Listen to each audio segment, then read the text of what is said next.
more than 100 unique styles of beer, each with their own set of ingredients, process, guidelines, history, and experience.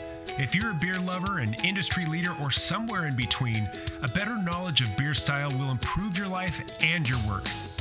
Welcome to A Sense of Beer Style, essential beer style training for those who want to lead in food and beverage. I'm Julia Herz. And I'm Jeremy Storton. We're advanced Cicerones, beer judges, home brewers, and we're excited to guide you through the vast and wonderful world of beer styles. Hello, everyone, and welcome to Sense of Beer Style and one of my most favorite styles on the planet that I personally homebrewed and actually medaled in the National Homebrew Competition, me and my husband, Greg. Welcome to Old Ale, everyone. Welcome, Jeremy, to Old Ale. Oh, I love Old Ale. I'm excited about this one. Way excited. And there's so many different examples over history of what this style takes us to. I mean, the big picture is it's basically a stronger than average English ale, right? It is an ale from, English origins, and it's warming and it's aged. That's an easy way sensory-wise to talk about it, but there's a lot of history to this. And when you start talking about aged beers, you get to a lot of flavor characteristics. The ale itself has been used and still is sometimes as a stock ale. What that means is a stock ale could be blended and stored for, on stock on hand for a while and then drinking on its own or blended with other beers. And there's often these beers are not necessarily bottled, and I'm working on talking eloquently. Maybe I'll stop for a second because I've got a corked example, that they could be served on draft as well on cask.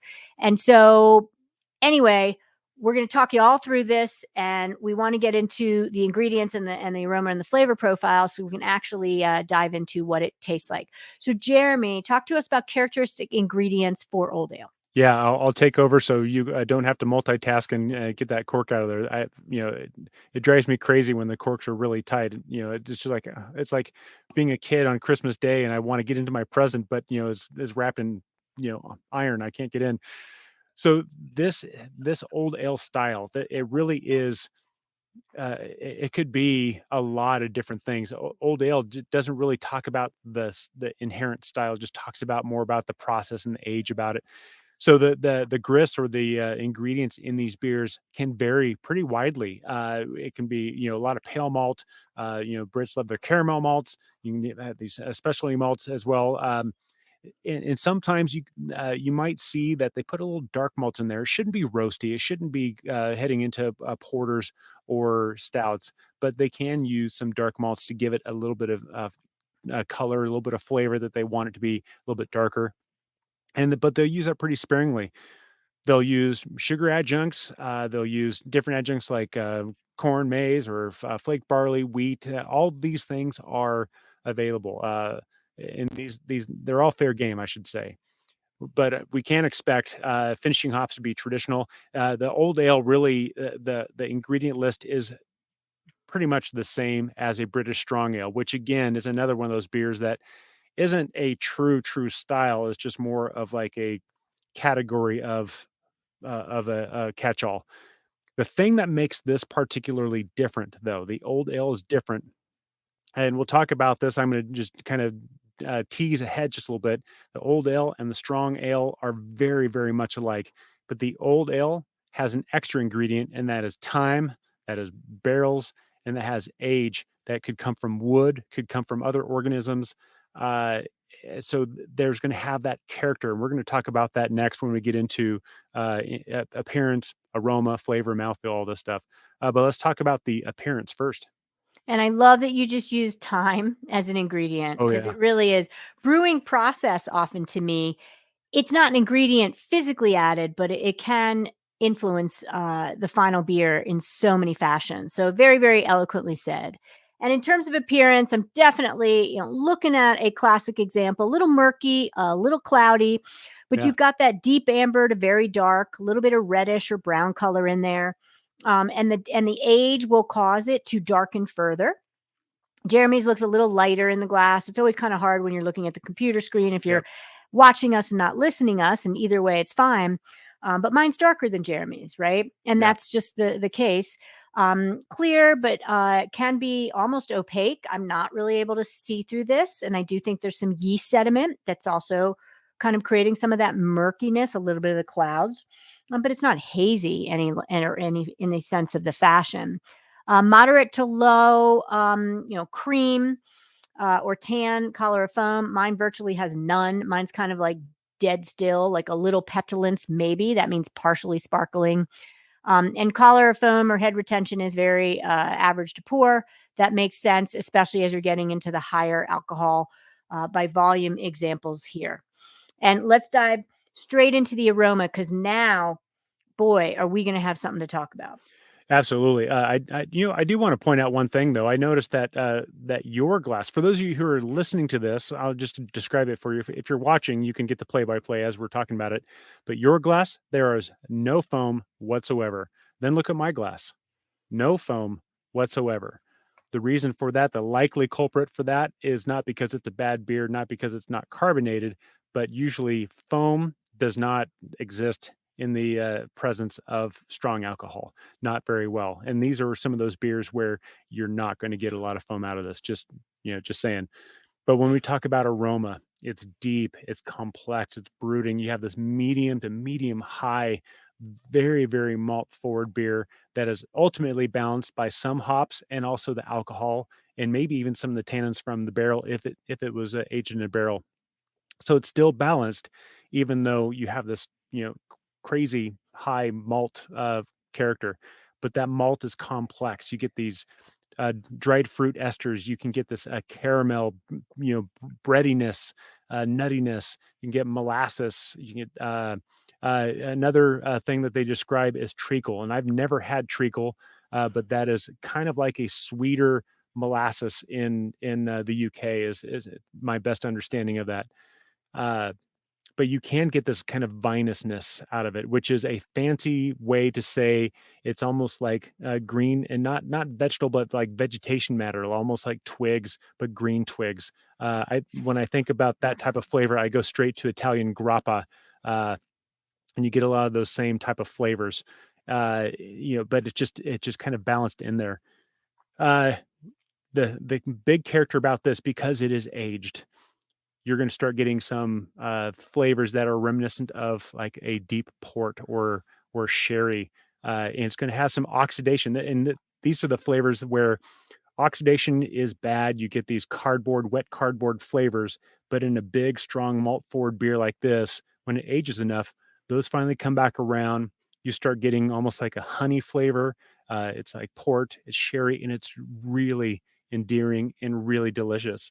So it's old, it's funky, but in the best way possible. So that's what I'm smelling with. I probably said flavor, but that's what I'm smelling with these type of beers. Now let's talk about the flavor. Yes, and everything that you just shared, Jeremy, does apply to our flavor. I will push and gently push back on the funky notion because there's so much stigma Mhm. tied to Yeah. that. Jeremy's not talking about funky meaning wild organisms or Brettanomyces or any nature of that. Actually, you pointed out in prep for this and maybe earlier that in the style guidelines prior to this, they did have Brettanomyces allowed in older Mhm. versions of this. No funkiness, right? It's more of a fun garden of flavors is what I think you're kind of referring to. Yeah. So just leading with those malt character, and you're absolutely right. As malt ages, it becomes more honey-like. It's a chemical response. And so if you're looking for darker honey notes at minimum, and then going to that nougat and toffee and think Snicker bars and just like those rich caramel, and I love the molasses essence from treacle and all the sugar adjuncts and the aged malt. Light chocolate or roasted malt flavors are optional, but could be there. So don't be surprised. And the balance obviously is to malty sweet, but believe it or not, these beers, according to the style guidelines, can go to dry. Dry is relative, right? So finished from dry to somewhat sweet. Dry is relative, but to lower residual sugar, they can be display that way. That extended aging that Jeremy eloquently takes you through really does bring you to think drinking a sherry or a port in a straight glass. Mm. That's that oxidative qualities. There's a chemical compound called benzaldehyde. Think kind of Mhm. almonds. Yeah. Think Oh, perfect. marzipan, right? Yeah. All these types of things from that aging. Madeira is there for the It's like an almond possible. cookie that's not too sweet. Yes, yes, that benzaldehyde for sure. And so that advanced aging can go instead of to that cardboard place, like Jeremy said, to these beautiful vinous Mm. places. The alcohol strength obviously should be evident as one of the flavors. Low diacetyl is optional. That is a flavor component from a yeast byproduct. It can take you to low butterscotch or more advanced buttered popcorn. If it's low, I definitely welcome it and applaud it. It's acceptable in many styles across the guidelines from Flanders Red and some of the English ales as well. So it can add some character and a little bit of mouthfeel. And I didn't talk about hops. We're going to get to mouthfeel in a quick moment. It may be well hopped, the style guidelines call for. Yeah. Really tough to break that down because the more something's aged, the more you're going to lose that hop flavor and aroma. And the bitterness is on a big aspect of this beer. But the beer might have had hops, and that's what the style means when they say that. Maybe well hopped. They maybe added hops for aroma and flavor, also as a preservative to really help the beer along. But as it ages, those are going to diminish flavor wise very, very much. Can I talk about mouthfeel? Uh, Yes, you should. that's perfect because this beer has a lot of mouthfeel. It's a the guidelines call it a medium to full bodied, and some people even call that chewy. Well, I'm not technically chewing on this beer, but the viscosity on my palate is overwhelmingly obvious that this is a bigger beer, but it's not always. And the reason why I say that is if you have old ales that have been aging even longer, been sitting around even longer. If there is the Brettanomyces in there, which is Latin for British fungus, if that is in there, it's going to chew on all those sugars, and so an older version could actually be much lighter in body because it's attenuated all the way through. So just so you know, it doesn't always have to be a big body beer. Just understanding that nuance. But when we get to it, we are looking for a low to kind of moderate alcohol warmth. That is part of the balance in this beer. It shouldn't be harsh. It shouldn't burn your mouth or just be. It should be delightful. Let's just put it that way. The carbonation on it as well. It's going to be kind of on the lower end of the spectrum. If 2.5 volumes of CO2 is the average for most beers, this one can honestly be just shy of 2 volumes. The carbonation is not a part of that mouthfeel in this experience, but it should be carbonated. The other thing you could experience if this was aged on wood, you can have some tannins. You can have some of that drying sensation on your palate. That's more of a mouthfeel. It's not a flavor. It's not anything else. But you can feel it to kind of pull the moisture out, almost like drinking tea that's been steeping for like 30 minutes. It just kind of sucks your mouth dry. And the other thing too, the 2021 guidelines don't really talk about Brett or lactic experience in this beer like it did before, but it does talk about being it could be lightly acidic. Well, where's that acidity coming from? It's likely coming from lactic or another organism that creates the acidity, but it should be very, very low. It should be just an undertone, if anything. So that's the mouthfeel of this beautiful beer. Let's talk about the different styles that we can compare it to. Yes, and to align you, we're in the strong British ale Yeah. category of Beer Judge Certification Program guidelines, which frankly have British strong ale and the old ale that we're talking about, and wee heavy and English barley wine. And reminder, this category is basically the space above the bitters and the milds and the English browns. of ales that aren't porters and stouts and frankly aren't roasty, right? So you've got an aged version, mostly comparison wise, to the British strong ale. Old ale is an aged version. Think of it that way, but can have some variants and some tangents off from that. It's also the lower end of the English barley wine and aged, right? So the distinction, and Jeremy very well mentioned that time is an ingredient. Well, that ingredient for style comparisons really going to help you know that it's not an English barley wine when you taste it against that. Help you know that it's not a British strong ale, which should display much more fresher in its flavor profile. So I think that's really important to note in style comparison. And from there, find yourself several British, strong ales and old ales, and just blind test, and then throw in an English barley wine along the way. Then throw in an American barley wine along the way, and you're really going to start to see how things are different and vary. And with that, commercial examples are very helpful to calibrate on. Jeremy, take us through it. Yeah. So all of so if you find a beer on it, that says old ale, just grab it, and then we'll sort out through the details afterwards. But they're fairly hard to find from my experience. Maybe you live in a place where you can find them. I would love to say, Julia, just go brew it yourself, but that takes an immense amount of patience to brew something and let it sit for a year, 2 years, 3 years, who knows. So it would be great to just be able to go out and find one. Avery Old Jubilation is one. The Berlin Old Ale, Theakston's Old Peculiar is a classic. Green King Strong Suffolk is another classic. And these last two are not on the current list, but I want to bring them up because I've had wonderful experiences with them. The Fuller's Vintage Ale. I've managed to get a few different vintages of those, and it was really fun to see that they said that I think they were vintage of 14, 15, and 16, and they could age out to 2024. Here we are in 2023, and that beer technically could still be sitting in my cellar. What I found was when they were about 5 years out, they were perfect. When I waited about 8 years or so, they were starting to thin out. They were starting to dry out, like we talked about a bit ago. And I didn't love it as much, but what a great education I gave myself. Those are fantastic beers. The one I'm drinking now is very, very easy to find. And it's not a perfect example of the style, but it really is a perfect beer. It's the North Coast Old Stock Ale. It tends to be a little bit more expensive because there's a lot more that goes into the beer, and it's worth every penny. But that's what I'm drinking now. It's not a perfect example because it's a bit stronger than the style, but otherwise it's fitting really, really well.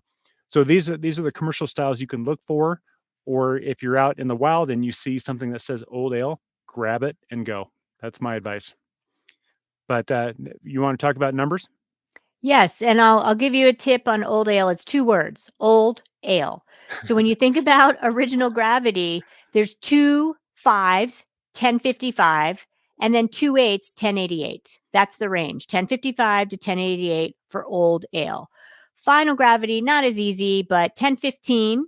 So kind of in that middle line of really starting to get to be a bigger beer, to 1022. That's actually the same final gravity as British strong ale. So if you can remember one, you've got both. And so that takes us to an average ABV, or alcohol by volume, of 5.5 to 9%. That, to me, in my brain, I can hold on to. It's so unique to have a beer style that could be allowable at 5%, which is downright sessionable, Jeremy, to then take you to 1022 and final gravity high range to up to 9% ABV. It's just kind of mind boggling that that's the range, but kind of cool. And so the international bitterness units, also a very broad range, 30 to 60. Wow. That's going to display not at all really bitter to certainly noticeable on 60 plus. And then standard reference method, or SRM for color, is going to be 10 to 22. Again, a broad range. 10 is barely getting into the amber copper range. And then 22 is absolutely in the brown to dark brown range. So a very broad spectrum of stats in that arena. So BJCP style guidelines, that's what you've got. They don't cover the European conversions very much.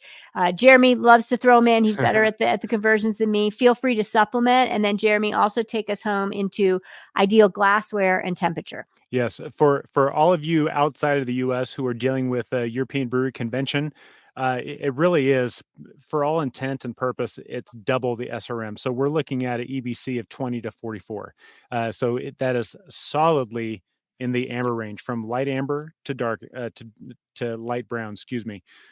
So when we get, excuse me, when we get into the Plato land, for those of you, the original Plato is going to be just shy of 14 Plato to 22. The finishing Plato is going to be 3.7 to 5.5. That's still pretty chewy. That's got some body to it.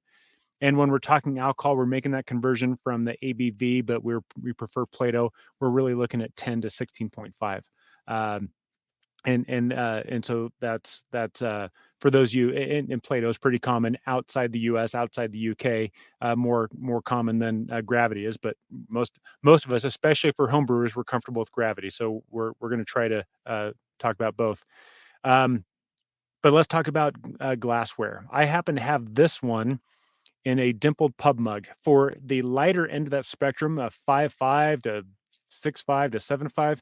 This is perfectly fine. This particular sample in my glass is 11.2. So I am not going to finish it right now. I'll probably save it for later on. For a strong beer like this, and that's beyond the range of the ABV for this style, but that's okay. The guideline is there to give us a starting point, and then we will circle around that. But for a really stronger version of 9%, 11%, I want a snifter. I want something that's going to hold just about 10 ounces of liquid in the glass, because it's strong.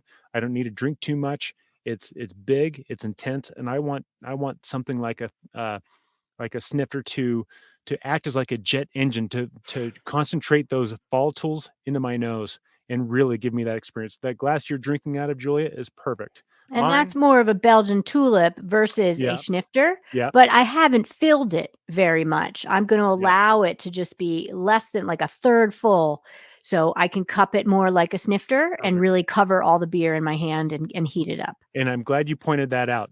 Your Belgian tulip, I prefer over a snifter. The difference really is, in a snifter, the lip is curved inward. And the Belgian tulip, the lip kind of curves outward a little bit, and it's just an interesting feel on your lips, in an interesting way, delivery vessel onto your palate. Drink the beer from both side by side, and you'll get it. When we get to temperature, this is a beer that needs to be warm. This needs to be 10 degrees Celsius, 50 degrees Fahrenheit. For those of you who are thinking, let's put one of these in the bottom of the cooler, I'm going to show up at your house. I'm going to wag my finger and I'm going to stick it in the microwave just to heat it up just a few degrees, because how dare you drink this ice cold? This is not an ice cold type of beer. How about you? Well challenged. I like what you had to say, and I'll fall into pairings now. Get us started there. This is a beer that elicits reverence of leaning into flavor in epic proportions. So malt laden, and just so layered and beautiful. I literally want this on a cold winter morning with like French toast and maple syrup, right? Or pancakes with figs, cut and laid into it. This would go great with bananas Forster, right? This is eliciting that match harmonious. I want sweets with this, and like comms to match each other intensity wise, because I don't see sitting down with this and having it with my spaghetti and meatballs or my aged steak. No judgment there. Go for it. Have at it. But I want something where it's going to really be coaxing out from the food that those synergistic flavors of nougat and caramel and toffee and the like. And this is a beer. This is not a, hey, everyone, let's just have a beer on a middle of the day type of thing. This is something to save for something special. We're going to pay attention here. I want something very just savory and charcoal. Just the sweetness and the savory goes well. It's a big beer, so it can match my perfect day. And I've done some thorough research on this. I promise you. I want to drink this with an Argentinian steak, maybe with just a little bit of chimichurri sauce. We're going to start things with some dry cheese and nuts, of course. But I've actually done this the last 2 years on my birthday. I've either bought, or last year I made an olive oil cake and I had it with one of these, and it was freaking fabulous, because that olive oil cake I put lemon in it last time, so I had a little bit of acidity, this bright lemon flavor, a little bit of grassy notes from the olive oil, and it just went wonderfully with this beer. Well, if you're not thirsty and hungry now, you weren't, now you are. And we hope this show empowered you to go out, go forth, conquer the old ale domain, and teach others and bring others along. Thank you so much for listening and watching, and cheers to old ale. Yeah, cheers to old ale. Thank you for listening to A Sense of Beer Style, the essential beer style training for those who want to lead in food and beverage. With advanced Cicerones, me, Julia, And me, Jeremy. Tune into the next episode as we continue exploring the world of beer styles and what to make of them. We encourage you to listen to the prepisodes to build your foundation and better understand beer styles. And before the next episode, I'd like to ask you to review the show and let us know what you'd like featured in upcoming episodes. Until next time, here's to you and your sense of beer style. Thank you for listening. Cheers.